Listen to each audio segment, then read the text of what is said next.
अरुण त्रिपाठी जी, आप तो शायद नहीं सवाल का जवाब देंगे। धर्मेंद्र पांडे जी, जल्दी से सवाल का जवाब दीजिएगा। ये जो पैसा चुनाव में आता है और जो अदरवाइज आप देखेंगे जो माहौल बनाने के लिए आता है, जश्न मनाने के लिए आता है, और पार्टियों की जो साख है उसके पीछे जो इतना पैसा लगा है, ये किसी काम का नहीं है लोगों के। तेजस्वी ने कितनी मदद की ऐसे लोगों की जो लॉकडाउन में कहीं फंसे थे? क्या कदम बढ़ाया इन लोगों ने मिलकर कि हाँ हम मदद करना चाहते हैं, सरकार क्यों आगे नहीं आ रही है? देखिए, विपक्ष पे उतने आरोप नहीं लगते, लेकिन ये सच्चाई है कि जब गुड़गांव से एक बच्ची अपने पिता को साइकिल पे लेके गई तो हम आप जैसे पत्रकारों ने ही उस खबर को राजनीतिक नेताओं तक दिया।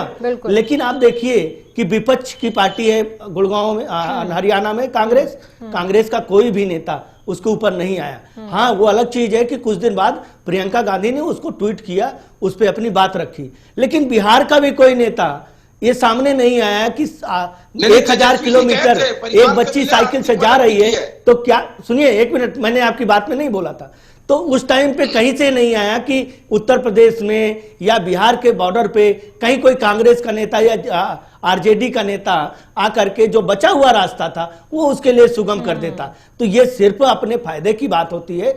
सच्चाई ये है कि लॉकडाउन के समय पे अगर जो है सरकार सुस्त थी तो विपक्ष भी नदारद था, इसमें कोई दो राय नहीं। तेजस्वी भी बिहार में लॉकडाउन में बहुत ज्यादा नहीं दिखाई पड़े, लेकिन क्योंकि जब सिरे से खारिज करता हूं, देखिए आप सिरे से खारिज करते हैं। अगर महाराष्ट्र कोरोना राजधानी हो गई, आपकी सरकार थी, अगर उस पे आज बात हम करने बैठे हैं बिहार चुनाव पे, मैं जानता हूं कि नहीं कांग्रेस की आज जो स्थिति है, कांग्रेस की जो स्थिति है, आपको इतना उत्साहित नहीं होना चाहिए। आप लोग, मैं जवाब देता हूं। हाँ, अरुण त्रिपाठी जी, आप ये बताइए कि कांग्रेस का कोई ऐसा हिस्सा है जो अपनी मर्जी से एक्टिव रहता है और डेड रहता है? क्योंकि प्रियंका वाड्रा उत्तर प्रदेश देख रही थी, वहां हम हलचल देख रहे थे, बसें लेकर जानी है, जैसे मर्जी लेकर जानी है, बॉर्डर पर बैठेंगे, धरना देंगे, गिरफ्तारियां देंगे, लेकिन हम लोगों को पहुंचाएंगे। ऐसा आपने महाराष्ट्र में क्यों नहीं किया अपनी सरकार रहते हुए? ऐसा बिहार में भी नहीं किया। मुझे 2 मिनट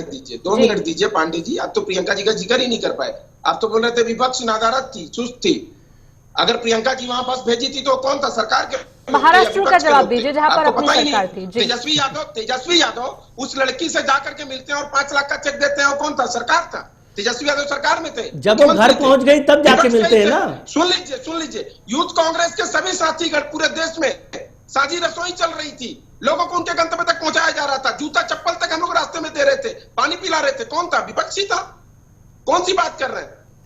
अच्छा, महाराष्ट्र सरकार का बता दीजिए थोड़ा सा। लगा रखे थे, रोज टीवी डिबेट में बोलते थे। ठीक है अरुण त्रिपाठी जी, महाराष्ट्र में आपकी सरकार थी, वहां लोग क्यों परेशान हो रहे थे, क्यों पैदल निकल रहे थे, वहां व्यवस्था क्यों नहीं थी? नहीं, महाराष्ट्र में भी हमने व्यवस्था करी थी, और आपको ज्ञात होगा कि उसके बाद इसी व्यवस्था को देखते हुए केंद्र की सरकार ने यह कहा कि 85% जो है वो केंद्र की सरकार रेलवे का किराया देगी, 15% राज्य की सरकारें किराया देगी। उसके बाद क्या हुआ? जब यात्री जाने लगे और कांग्रेस ने खुद किराया का टिकट काट करके यात्रियों को दिया, यात्री जब ट्रेन से बोलने लगे कि महाराष्ट्र से बिहार तक पैदल आया आदमी, आपकी सरकार मजदूर महाराष्ट्र से बिहार तक पैदल आया, तब आपकी सरकार क्या? बिल्कुल, आपकी इस बात को आगे बढ़ाएंगे कि सरकार अपने अपने हिसाब से अपना पॉलिटिकल माइलेज लेने के लिए तो कह सकती हैं, लेकिन कितने लोग ऐसे होंगे कि जो महाराष्ट्र से बिहार या उत्तर प्रदेश उस व्यवस्था से पहुंचे होंगे जिसका हवाला दिया जा रहा है? वो तस्वीरें चीख कर कहती थीं कि महाराष्ट्र की सरकार हो या बिहार की सरकार हो, दोनों को इतना फर्क नहीं पड़ता था कि बिहार से मजदूर पैदल कहां जा रहे हैं, दिल्ली से बिहार जा रहे हैं। दिल्ली की सरकार भी नहीं रोक पा रही थी और महाराष्ट्र की सरकार का हाल भी कुछ